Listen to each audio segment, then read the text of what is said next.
السلام علیکم، میرا نام زین ہے اور آج میں ایک کنٹروورشل ٹاپک پہ ویڈیو بنا رہا ہوں۔ آج میں آپ کو بتاؤں گا کہ کفار کے ساتھ کام کر کے میں نے کیا سیکھا۔ میں ان لوگوں کی بات کر رہا ہوں جن کو بحیثیت قوم ہم گمراہ ترین لوگ اور گالیاں بھی دیتے ہیں، جن کا اسلام سے کوئی تعلق نہیں ہے یا پھر نان مسلم کنٹری سے تعلق رکھنے والے، ان شارٹ کفار ہم ان کو کہتے ہیں۔ تو ان کے بارے میں ہماری سوسائٹی میں ایک نظریہ ہمیں دیا جاتا ہے کہ جو بھی بھلائی ہے وہ پاکستان میں ہی ہے، وہ ہمارے لوگوں میں ہی ہے، کیونکہ ہم دین والے لوگ ہیں، ہم ایمان والے لوگ ہیں۔ جب آپ پاکستان سے باہر جائیں گے تو وہاں پہ ہر جگہ گمراہی، بے شرمی، بے حیائی ہے، تو وہاں پہ جا کے آپ گمراہ ہو جائیں گے۔ یہی سوچ کسی حد تک میں بھی رکھتا تھا، جب تک کہ میں نے ان کے ساتھ کام کیا، ان سے ملاقات کری، یعنی کہ ان سے معاملات کیے، تو جو حقیقت تھی اس کو دیکھ کے میری پوری سوچ ہی بدل گئی، اور جو اس معاشرے نے مجھے نظریہ دیا تھا وہ نظریہ اٹھا کے میں نے سائڈ پہ پھینک دیا۔ میرا تعلق آئی ٹی کی فیلڈ سے ہے، اور یہ وہ فیلڈ ہے جس میں دنیا بھر میں آپ کام کر سکتے ہیں گھر بیٹھے۔ تو اسی پلیٹ فارم کو فالو کرتے ہوئے میں نے دنیا میں مختلف رنگ و نسل کے لوگوں کے ساتھ، مختلف ممالک سے تعلق رکھنے والے لوگوں کے ساتھ کام کیا ہے۔ اور جب یہ اتنی ڈائیورسٹی آپ دیکھتے ہیں نا، تو اس کے اندر مختلف مذاہب بھی آ جاتے ہیں، اور ایسے لوگ بھی ہوتے ہیں جن کا مذہب سے کوئی تعلق نہیں ہوتا، ایتھیسٹ کہہ لیں یا لبرل کہہ لیں، جو بھی کہہ لیں۔ تو لیکن ان کے جب میں نے معاملات دیکھے اور ان کی کاروباری لین دین دیکھی، جس کو ہم گمراہ کہتے ہیں، اور جو ہمارے معاشرے کے لین دین کے طور طریقے ہیں، ان کو جب میں نے دیکھا تو مجھے بہت اچھی طرح سمجھ آ گیا کہ اصل میں انسان کسے کہتے ہیں، اور اصل میں جو انسانیت ہے وہ کس قوم میں اور کن ممالک میں پائی جاتی ہے۔ ویسے بہت ساری مثالیں جو میں آپ کے سامنے رکھ سکتا ہوں، لیکن چند ایک مثالیں میں رکھوں گا تاکہ آپ کو اندازہ ہو کہ دنیا میں کام کرنے کے طریقے ہوتے کیا ہیں۔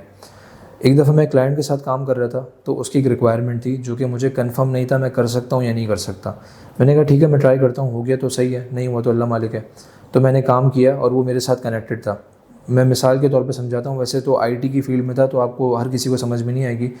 اس نے مجھے ایک چیز دی، اس نے کہا یار اس کو آپ نے گول کر دینا ہے۔ اب میں کوشش کر رہا ہوں اس کو گول کرنے کی، تقریباً گھنٹہ بھر میں نے لگا دیا، ڈفرینٹ ٹولز لے لیے، دبا کے ہر طرح کوشش کر لی، لیکن وہ گول نہیں ہو کے دے رہا۔ تو میں نے اس سے معذرت کر لیا آخر میں کہ یار یہ پاسبل نہیں ہے، جو آپ کی ریکوائرمنٹ ہے پاسبل نہیں ہے۔ وہ ساتھ کنیکٹڈ تھا تو اس کو اندازہ ہو گیا کہ یہ ممکن نہیں ہے۔ تو میں نے کہا چلیں ٹھیک ہے۔ اس نے کہا خیر مجھے گول ہی چاہیے تھا، لیکن اب نہیں ہو رہا تو اللہ مالک ہے، خیر ہے، کوئی مسئلہ نہیں ہے۔ تو میں کال کٹ کرنے والا تھا، لیکن اس نے پھر عجیب بات کر دی۔ اس نے کہا میں آپ کا شکریہ کس طرح ادا کر سکتا ہوں؟ میں نے کہا شکریہ کس بات کا، آپ کا تو کام ہی نہیں ہوا۔ تو اس نے کہا بات کام کی نہیں ہے، بات وقت کی ہے جو آپ نے میری کام کو ٹرائی کرنے میں یا پھر اس کو ریسرچ کرنے میں لگایا ہے۔ تو میں بڑا حیران ہوا، میں نے کہا پتہ نہیں کیا مذاق کر رہے ہیں۔ کہہ رہا آپ ایک کام کریں، جو آپ کا اسٹینڈرڈ پر آور چارجز ہیں نا، وہ اس ڈالر میں آپ مجھے انوائس کر دیں۔ میں نے کہا پتہ نہیں کیا مذاق کر رہے ہیں، مجھے سمجھ نہیں آ رہی تھی نا، میں پاکستان میں رہتا ہوں بھائی، یہاں تو اگر آپ پہلے پیسے نہ لو تو اس کا مطلب سب سے بڑے بیوقوف آپ ہی ہو۔ تو خیر میں نے اسے انوائس کری اور اس نے پیمنٹ بھی کر دی۔ بہت حیران و پریشانی کے عالم میں نے اس کا شکریہ ادا کیا، اور بس وہ مجھ سے ڈسکنیکٹ ہو گیا۔ اس کے بعد اس کا میسیج بھی نہیں آیا کبھی۔ اسی طرح دوسرا ایک کلائنٹ تھا جرمنی کا، اس کے ساتھ میں کام کر رہا تھا۔ کام کرنے کے بعد جب میں نے اس کو انوائس کری، اچھا ایک چیز آپ دیکھ رہے ہیں یہاں پہ، کام کرنے کے بعد انوائس ہو رہی، کیونکہ مجھے پتہ ہے ان کے ایتھیکل اور مورل ویلیوز اجازت نہیں دیتے کہ وہ کام کروانے کے بعد بغیر پیسے دیے بھاگ جائیں۔ اس کی مثال ابھی میں بتا رہا ہوں۔ میں نے جب اس کو انوائس کری تو اس کا رپلائی آگے سے نہیں آیا۔ میں نے ایک دو دفعہ ریمائنڈر بھی ڈالا، لیکن اس نے سین بھی نہیں کیا، تو مجھے اندازہ ہوا۔ میں نے کہا چلو خیر، اچھے برے لوگ ہر جگہ ہوتے ہیں۔ تو 3 دن کے بعد اس کا مجھے میسیج آیا، اس نے مجھ سے معذرت کری کہ کسی مسئلے کی وجہ سے میں آپ سے کنیکٹ نہیں کر پا رہا تھا، آپ کی پیمنٹ ڈیلے ہو گئی، اس کے لیے میں معذرت خواہ ہوں، اور اس نے مجھے پیمنٹ کر دی۔ میں نے اس کا شکریہ ادا کیا۔ اسی طرح اور بہت سارے ایکسپیرینسز ہیں، یعنی کہ اگر لب لباب میں آپ کو بتاؤں تو آپ اس بات سے سمجھ لیں کہ اگر کلائنٹ مجھ سے $10 کا یا $15 کا کام کر رہا ہے، تو اگر اس کام کرنے کے بعد اس کو اسی کام میں مزید کچھ اور تھوڑی سی چینجز بھی کروانی ہوں گی تو وہ اوپر سے مجھے پیمنٹ کرے گا، یعنی کہ اوپر $2 یا $3 مجھے مزید پے کرے گا۔ یہ میں آسان الفاظ میں آپ کو سمجھا رہا ہوں کہ اس طرح کے ان مورل ویلیوز کے اوپر آپ کسی بھی ایکسپیرینس کو رکھ لیں تو آپ کو اندازہ ہو جائے گا۔ میرا طور طریقہ یہی ہے باہر لوگوں کے ساتھ کام کرنے کا، کہ میں ان کو پہلے کمیونیکیٹ کر دیتا ہوں کہ اگر آپ کا کام ہو گیا اور آپ کے معیار پہ پورا اترا تو آپ مجھے پیمنٹ کر دیجیے گا، اگر نہیں اترا تو میں آپ سے کوئی چارجز نہیں لوں گا۔ اور آج تک ایسا میرے ایکسپیرینس تو نہیں ہے کہ میں نے کسی کا کام کیا ہو جس کے معیار پہ پورا اترا ہو اور وہ بغیر مجھے پیسے دیے گیا ہو۔ جو مارکیٹ کا ریٹ ہے وہی پے کرتے ہیں، کوئی زیادہ نیگوشیٹ بھی نہیں کرتے۔ لیکن چونکہ ہمارے معاشرے کے اندر ایک بزنس مین وہی سمجھا جاتا ہے جو ہر چیز میں بارگین کر سکے، ہر چیز کے پیسے کم کروا سکے۔ میں سپر مارکیٹ میں جا کے پیسے کم نہیں کرواؤں گا، لیکن میں ٹھیلے والے غریب آدمی سے لڑ لوں گا کہ تو نے $40 کا کیوں لگایا، $30 کا لگا۔ تو یہ ایکسپیرینسز آپ دیکھ رہے ہیں دنیا بھر میں، جو ہمارے معاشرے کے اور جو باہر کے ہیں۔ اور سب سے بڑا مسئلہ یہ ہے کہ جس شخص کا دین سے بہت زیادہ تعلق نہیں ہے نا، آج کل کی جو نیو جنریشن ہے، تو جب وہ یہ باہر والوں کے معاملات دیکھتی ہے اور جو ہمارے معاشرے کے معاملات دیکھتی ہے نا، تو وہ کہتی ہے یار معذرت کے ساتھ اگر اسی کو اسلام کہتے ہیں نا تو ہمارا اس سے کوئی تعلق نہیں ہے، ہم اسی میں صحیح ہیں۔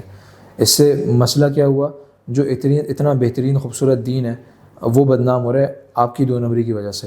اتنی بڑی بڑی داڑیاں رکھ کے آپ وہ گالم گلوچ وہ جھوٹ بولتے ہیں جس کی کوئی انتہا نہیں ہے. اتنی لمبی بات کرنے کا مقصد یہ ہے کہ ہمیں یہ سوچ چھوڑنی ہوگی کہ ہمارے پاس جنت کا ویزا ہے, کیونکہ ہمارے پاس ہر گلی میں سے اذان کی آواز آتی ہے, رمضان میں بڑے بڑے دسترخوان بیچتے ہیں, تو ہم نے سیدھے جنت میں جانا ہے. جبکہ باہر کے معاشرے جہاں پہ اذانوں کی آوازیں بھی نہیں ہیں, کوئی قرآن بھی نہیں پڑھتا, جس کا دین سے کوئی تعلق بھی نہیں ہے, تو وہ سب گمراہ ہیں اور ان سے ہمیں کچھ بھی نہیں سیکھنا, نہ کوئی ہمدردی ان کے ہمارے دل میں ہونی چاہیے. ایسا نہیں ہے کہ میرا کوئی برا ایکسپیرینس نہیں ہوا, 100 میں سے 4-5 ایکسپیرینسز برے بھی ہوتے ہیں, لیکن میں بات کر رہا ہوں ریشو کی. جبکہ پاکستان کے اندر اگر ہم دیکھیں اور ہم ان ٹرمز کے اوپر کام کریں کہ یار آپ کام کرنے کے بعد پیسے دے دیجیے گا, اور میرا اس سے کوئی تعلق بھی نہ ہو, میں نے کبھی اس کو دیکھا بھی نہ ہو, مجھے یہ بھی نہیں پتا وہ کہاں رہتا ہے, صرف ایک کنیکشن کا جو میڈیم ہے وہ ایک چیٹ یا پھر ایک کال ہو, تو 95% لوگ جو ہیں وہ دھوکہ دیں گے, وہ بھاگ جائیں گے. 5% جو اللہ میں کی گائیں یا کم از کم جن کی اچھی تربیت ہوگی وہ شاید پے کر کے چلے جائیں. میں یہ بالکل نہیں کہہ رہا کہ باہر کے معاشروں کے اندر جو ہے وہ ساری اچھائیاں ہیں ہم ان کو فالو کر لیں اور اپنے معاشرے کو چھوڑ دیں. میں صرف یہ کہہ رہا ہوں کہ اچھائی اور برائی ہر معاشرے میں ہوتی ہے. دنیا کے ہر ملک میں چوریاں ہوتی ہیں, ہر ملک میں ڈکیتیاں ہوتی ہیں, اور بہت سارے معاملات ہیں جو دنیا کے ہر خطے میں پائے جا سکتے ہیں. لیکن مسئلہ یہ ہے کہ اگر ہم یہ سوچ رکھ کے بیٹھ جائیں گے کہ ہم صحیح ہیں اور سامنے والا غلط ہے, تو جو اچھائی اور خوبی ہم نے اس سے سیکھنی ہے نا, وہ کبھی بھی نہیں سیکھ پائیں گے. اب چونکہ میں دنیا کو اپنی ایک اصل آنکھ سے دیکھ چکا ہوں, ایکسپیرینس کر کے دیکھ چکا ہوں, اور میں یہ 1-2 دفعہ کی بات نہیں کر رہا, میں یہ بات کر رہا ہوں سینکڑوں دفعہ کی. تو اب اگر کوئی مجھے آ کے بولتا ہے کہ یار ہمارا معاشرہ صحیح ہے, باہر کا معاشرہ غلط ہے, تو میں کبھی بھی اس کی بات نہیں مانوں گا, کیونکہ میں حقیقت سے خود آشنا ہو چکا ہوں. تو اس سے اوور کم کرنے کے لیے ہمیں کچھ محنت کرنی پڑے گی. پہلی بات تو ہمیں پڑھنا پڑے گا, اور ہمیں جو سوچ دی جا رہی ہے اس کو بغیر ویریفائی کے اپنے اوپر حاوی نہیں کرنا. کوشش کر کے ٹریول کریں. اگر آپ بڑے ممالک نہیں گھوم سکتے کوئی مسئلہ نہیں ہے, چھوٹے ممالک گھوم لیں, تاکہ جب آپ اس قید خانے سے نکلیں گے نا تو آپ کی سوچ بڑی ہوگی اور آپ کو حقیقت کا اندازہ ہوگا. ایک سینگ ہے, A mind stretched by a new experience can never go back to its old dimensions. جب ایک دفعہ آپ کی ڈائمینشنز اسٹریچ ہو جاتی ہیں نا, چاہے پھر کوئی کتنا بھی زور لگا رہے نا اس کو دبانے کی, وہ دبا نہیں سکتا, کیونکہ وہ حقیقت سے آشنا ایک دفعہ ہو چکی ہیں. آپ کی آنکھ نے ایک چیز دیکھ لی ہے, اب آپ اس کو انڈو نہیں کر سکتے. تو آج کے لیے اتنا ہی. انشاءاللہ آپ سے پھر نیکسٹ ویڈیو ملاقات ہوتی ہے. Stay connected. Thank you so much for watching, اور آگے لوگوں سے ضرور شیئر کریے گا تاکہ جتنے لوگوں تک اچھائی پہنچ سکے وہ پہنچے. پھر آپ سے ملاقات ہوتی ہے. اللہ حافظ.